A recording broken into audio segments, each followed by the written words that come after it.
그럼 명품 인생, 명품 신앙이라는 말이 있습니다. 우리나라 민족은 세계 어느 민족보다 더 이 명품이라는 것을 좋아합니다. 그래서 가방도 명품이어야 되고 옷도 신발도 지갑도 다 명품을 좋아하지요. 그래서 이제 명품 인생이라는 말, 또 명품 신앙이라는 말까지 생겼고 또 그런 책이 있는 것을 보았습니다. 이 명품 인생, 명품 신앙이라는 말은 한마디로 우리는 하나님이 만드신 명품 중의 명품이라는 것입니다. 여러분 아침에 세수하고 오늘 교회 오시기 위하여 준비하면서 거울을 보셨을 거예요. 그럼 거울을 보게 되지만 늘 이렇게 보는 거울이지만 거울을 보면서 자신에게 이렇게 한번 해보시기 바랍니다. 나는 하나님이 공들어 만드신 명품이다. 그런 얘기를 한번 해보세요. 한번 옆 사람 보고 한번 해보실래요? 당신은 하나님의 명품입니다. 명품이어야 하는데 짝퉁처럼 이렇게 얘기하시면 안 됩니다. 거울 속에 비춰진 나의 모습을 보면서 나는 이 세상에서 단 하나밖에 없는 사람이라는 그 사실 놀라워야 합니다. 하나님은 이 세상에서 나와 똑같은 사람은 단 한 사람도 더 만들지 않았습니다.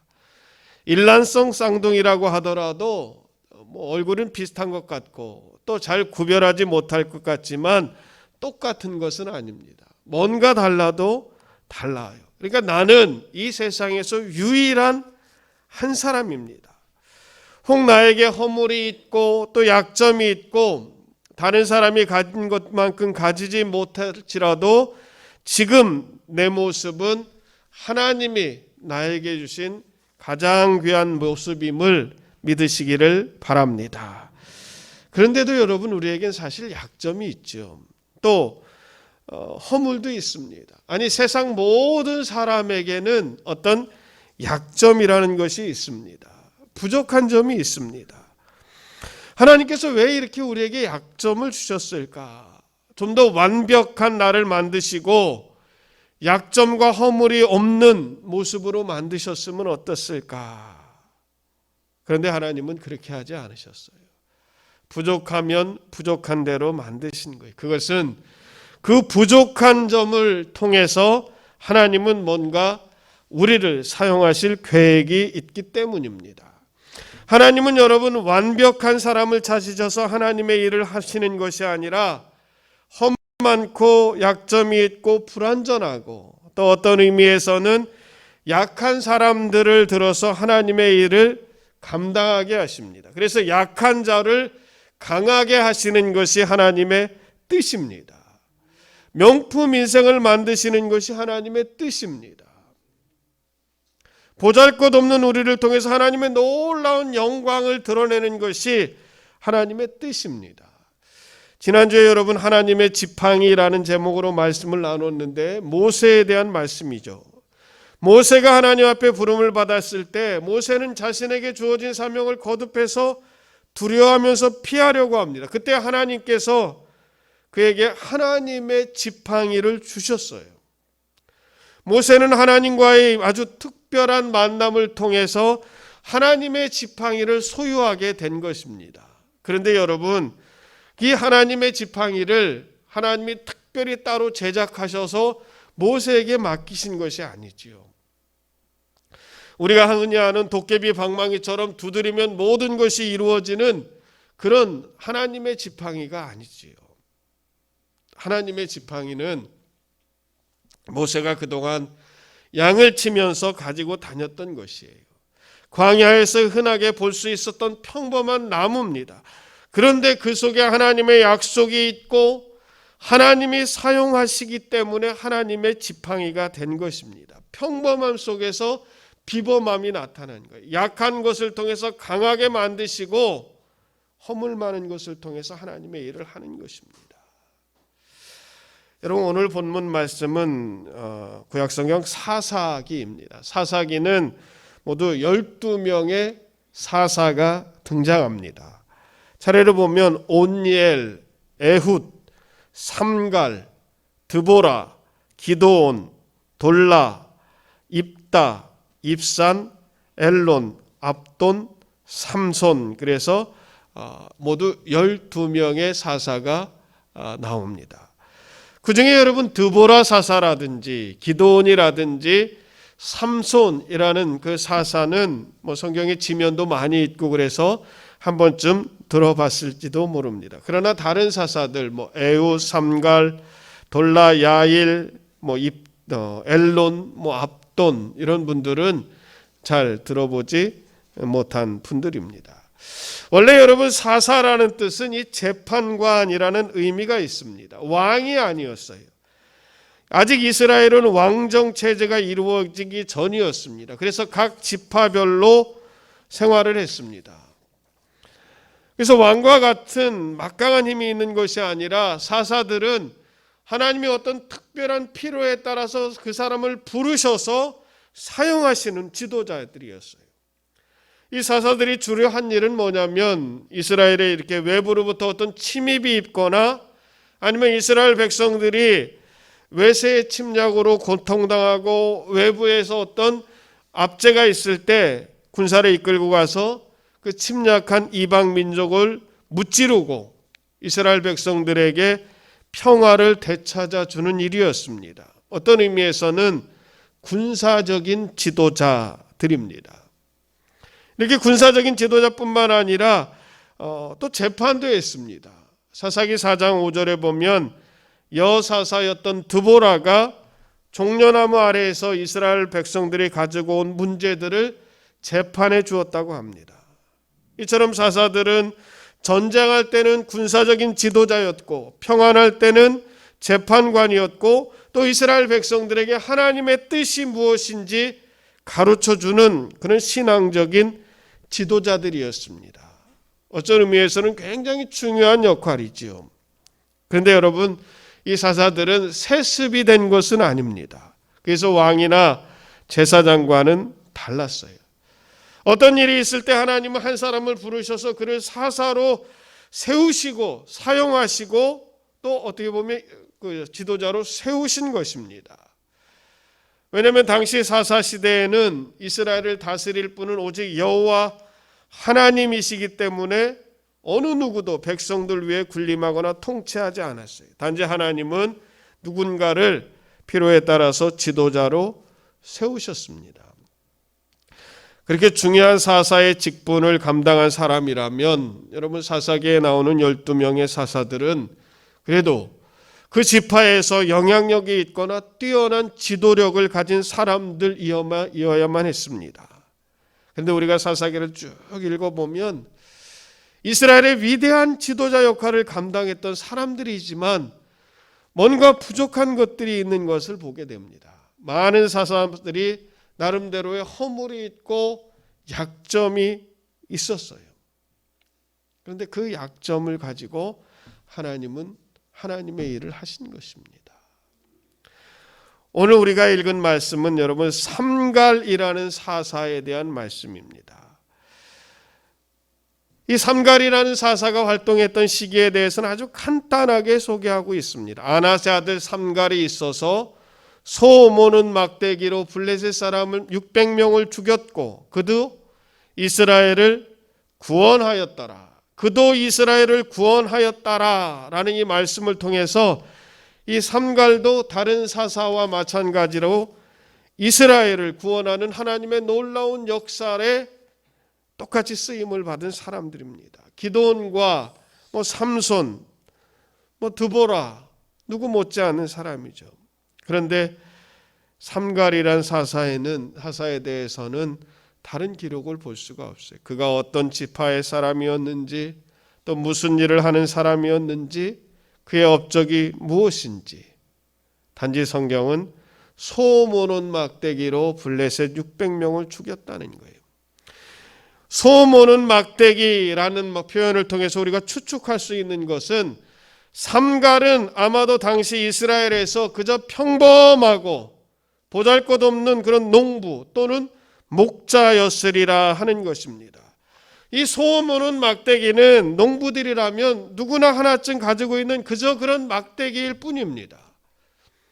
당시 이스라엘에는 이 밭을 갈 때는 조금 긴 한 2, 3m 되는 막대기를 사용했어요. 그래서 한쪽에는 약간 좀 뾰족한 것이 있고 뒤쪽에는 이렇게 좀 날카롭게 해서 쟁기로 사용하기도 하고, 또 밭이나 논을 갈 때 소가 곁길로 가면 이렇게 툭툭 쳐서 바르게 갈 수 있도록 만들었어요. 그게 소 모는 막대기예요.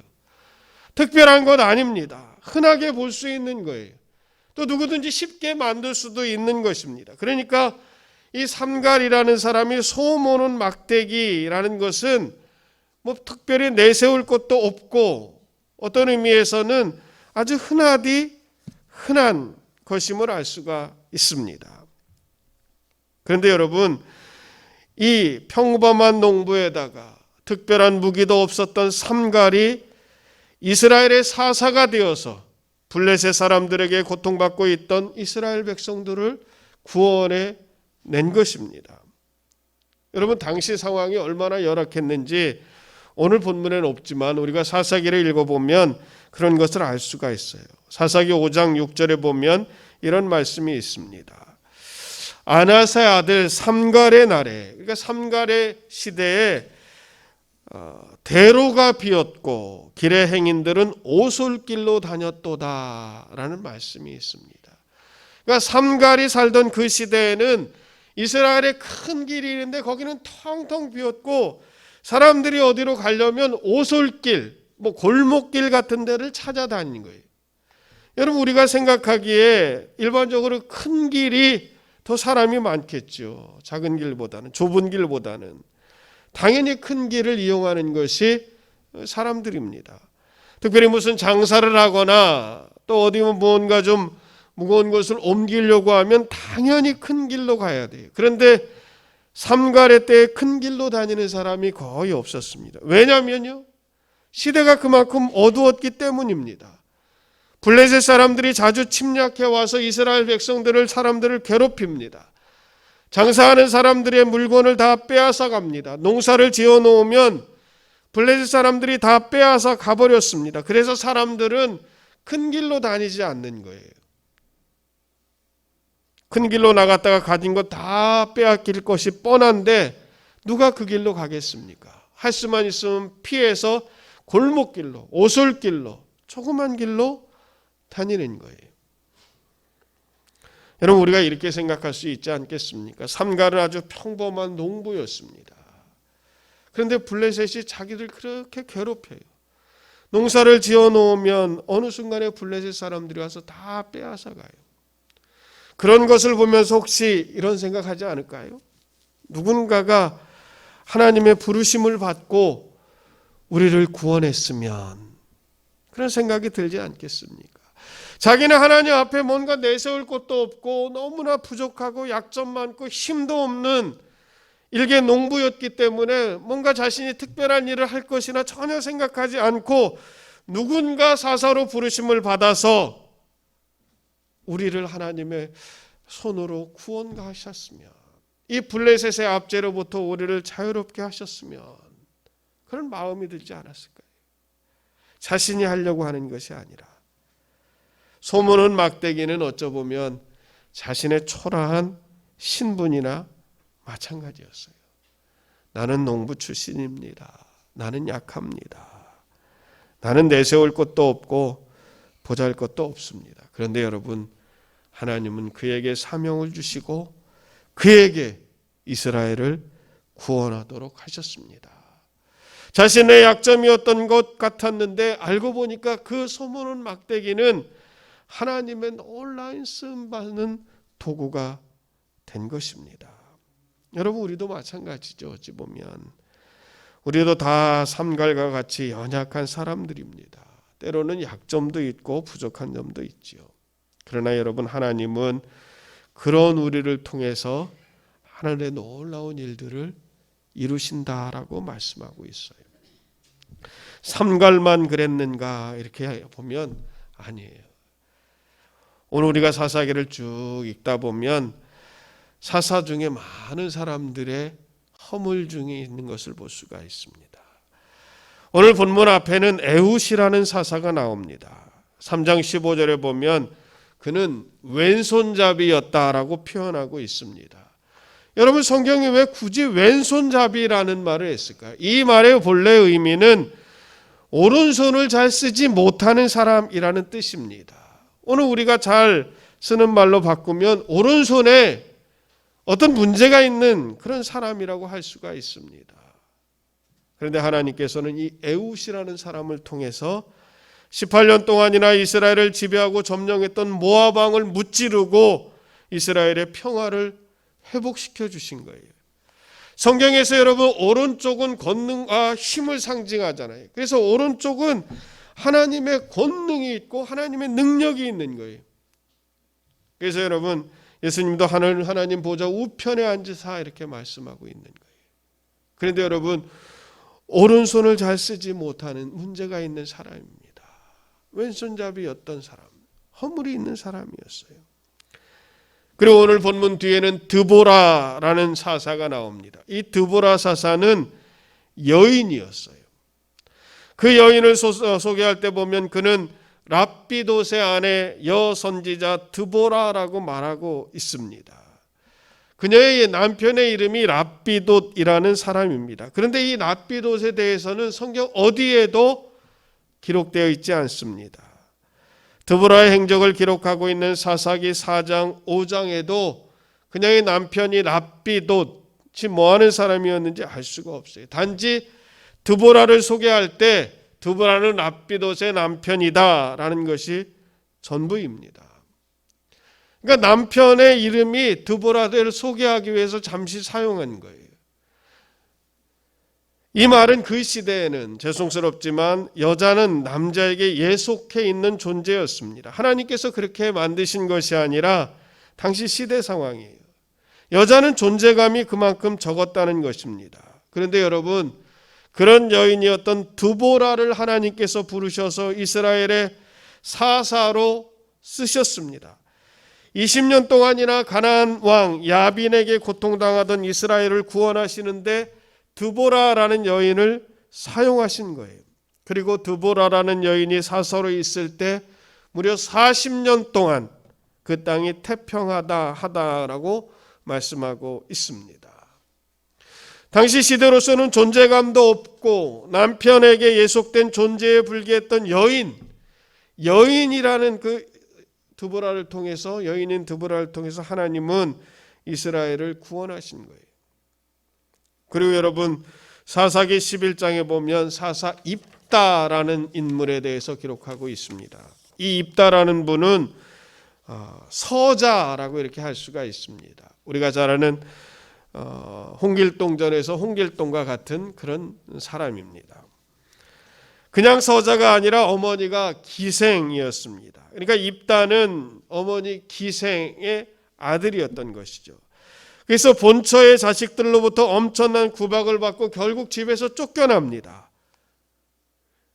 그래서 집에서 쫓겨나 있던 입다, 그 입다를 하나님은 이스라엘의 사사로 사용하시고 고통 가운데 있었던 이스라엘을 구원하셨습니다.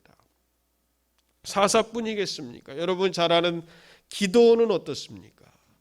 하나님이 기드온을 부르셨을 때 기드온은 몇 번이나 하나님이 자신과 함께 한다라는 증거를 요구합니다. 그래서 양털을 가져다 놓고 하나님께 요구하죠. 하나님, 내가 만일 내 손으로 이스라엘을 구원하시려거든 이슬이 양털에만 있고 주변 땅은 마르게 해주세요. 그리고 이제 밤을 보냅니다. 아침에 나가봤더니 양털에만 이슬이 있고 주변은 아주 뽀송뽀송하게 말랐습니다. 양털을 꽉 짰더니 물이 되어서 떨어집니다. 여러분, 한번 시험했으면 됐지 기도는 또 요구하는 거예요. 하나님, 이번에는 양털은 뽀송뽀송하게 마르고 주변 땅에는 이슬이 있게 하소서. 하나님이 그렇게 하셨어요. 여러분, 기드온이 이런 사람이었습니다. 유약한 사람이었어요. 타작을 하면서 자신들을 괴롭힐 이방 족속이 무서워서 몰래 타작하는 그런 사람이에요. 어찌 보면 의지가 박약한 사람인 것을 알 수가 있습니다. 또한 여러분, 삼손은 어떻습니까? 삼손은 하나님께서 하나님의 일을 감당하게 하시기 위하여 날때부터 택하셨습니다. 그래서 그를 나실인 부르셨어요. 나실인은 여러분 하나님의 일을 감당하게끔 특별하게 선택받은 사람입니다. 그래서 그의 삶은 성결해야 되고 또 정결해야 되고 하나님의 뜻에 따라 살아야 했어요. 그런데 여러분 삼손의 삶을 이렇게 쭉 보면 성결하고 정결한 것 같지는 않아요. 성결한 생활을 하지 못하고 한 여인의 꾀임에 빠져서 결국 머리카락이 잘리우는 그런 수치를 당하지 않습니까? 여러분 보세요. 사사 에웃은 어떤 장애가 있습니다. 삼갈은 소모는 막대기를 가진 평범한 농부입니다. 드보라는 여인이었습니다. 입다는 기생이 낳은 아들입니다. 기드온은 마음이 유약했어요. 삼손은 하나님 앞에서 자신의 정결을 유지하지 못했습니다. 하나님께서 하나님의 일을 맡기시기에는 어딘가 부족한 사람들이라는 생각이 들어요. 그런데 하나님은 그들을 사용하셨어요. 여러분 사사들만 그런 것이 아닙니다. 이스라엘의 위대한 지도자였던 모세도 마찬가지예요. 지난 시간에 말씀드렸듯이 모세는 하나님께서 모세에게 소명을 맡기시고자 할 때 모세는 거듭거듭해서 그 소명을 거부하지 않습니까? 말을 잘 못하는 사람입니다. 그러니까 진짜 말을 잘 못하는 사람이었어요. 이스라엘의 지도자가 되려면 말을 잘해야 되는데 모세는 그렇지 못했습니다. 그게 그에게는 약점이었습니다.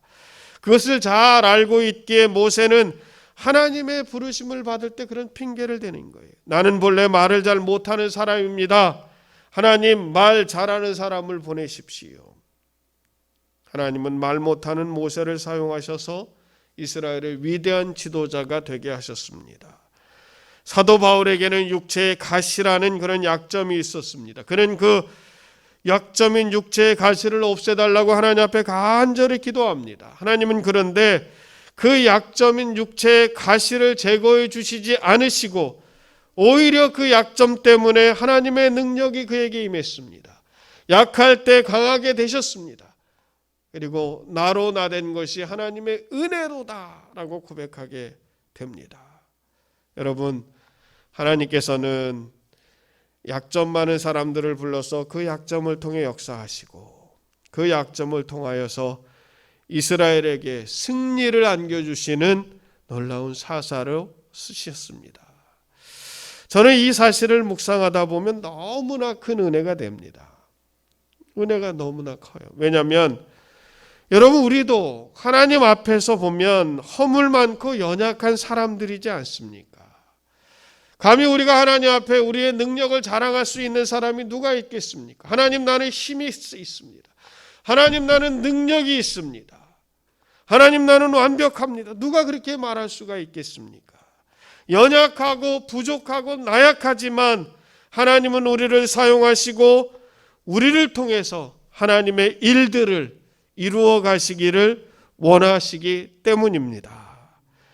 여러분 이것을 다르게 표현하면 하나님은 우리가 강하고 능력 있고 힘이 있을 때만 우리를 사용하는 것이 아니라 하나님은 지금도 우리를 사용하고 계시고 또 우리가 어떤 형편과 처지에 있다 할지라도 하나님은 나를 기억하고 계시며 나아가 우리의 삶은 하나님의 손에 붙잡혀 있음을 알게 되는 것이지요.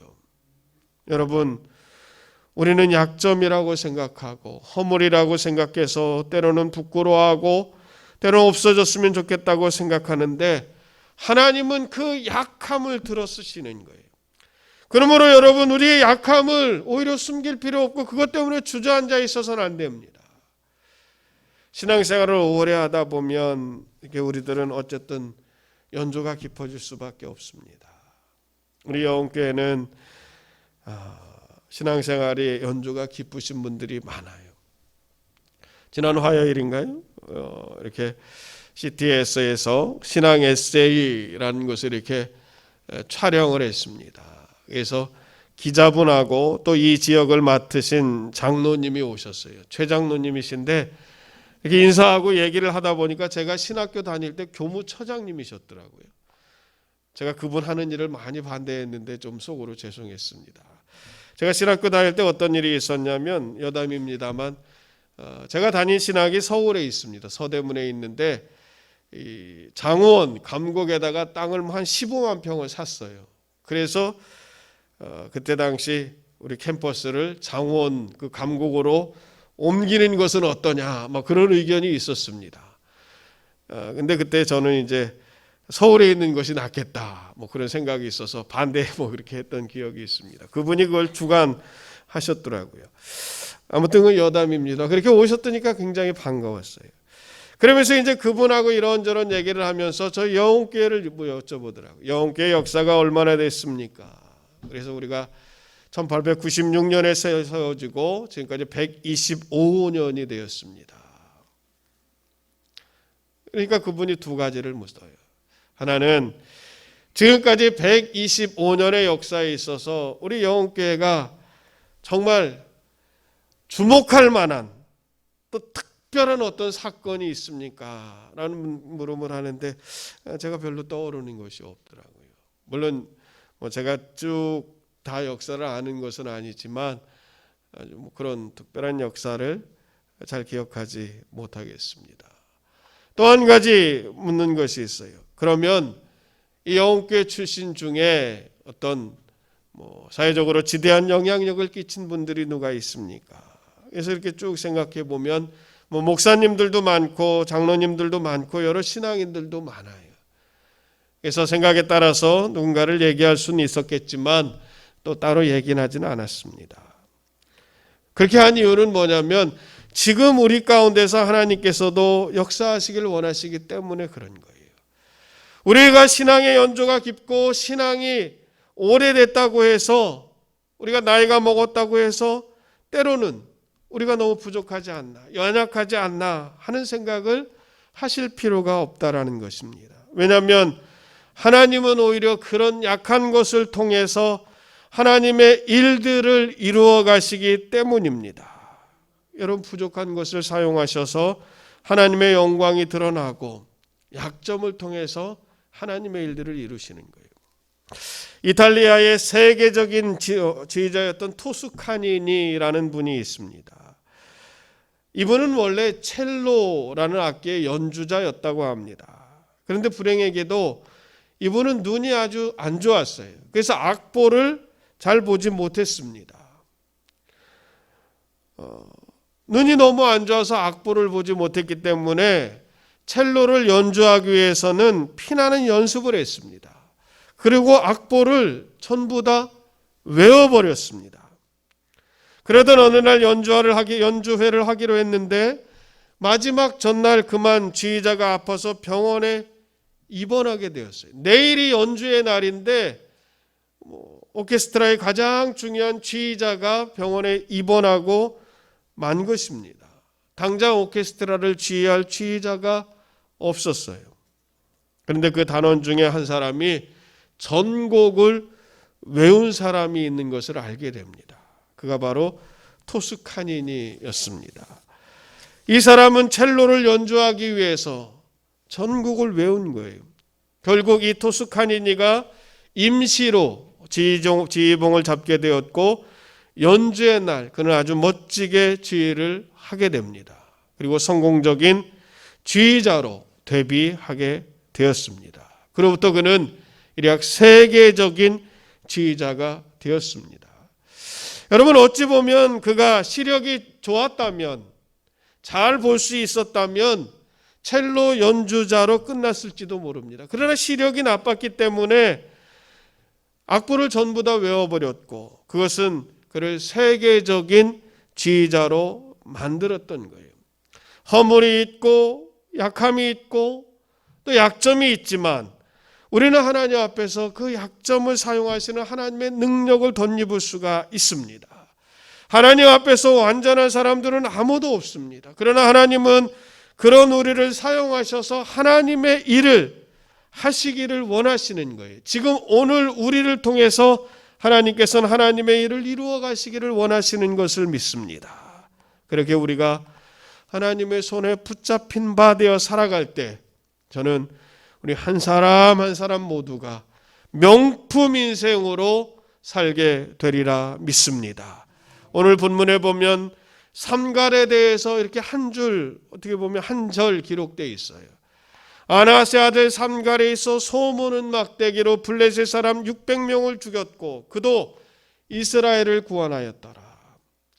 소문은 막대기와 같은 평범한 사람이었지만 그가 이스라엘의 구원자가 되었습니다. 오늘 여러분과 저를 통해서 하나님 앞에 자신의 약함을 고백하고 하나님의 능력을 구하면서 하나님의 손에 붙잡힌 바 되어 살아갈 때 우리를 새롭게 세우시고 명품으로 바꾸시는 주님의 놀라운 복이 함께 하시기를 바랍니다.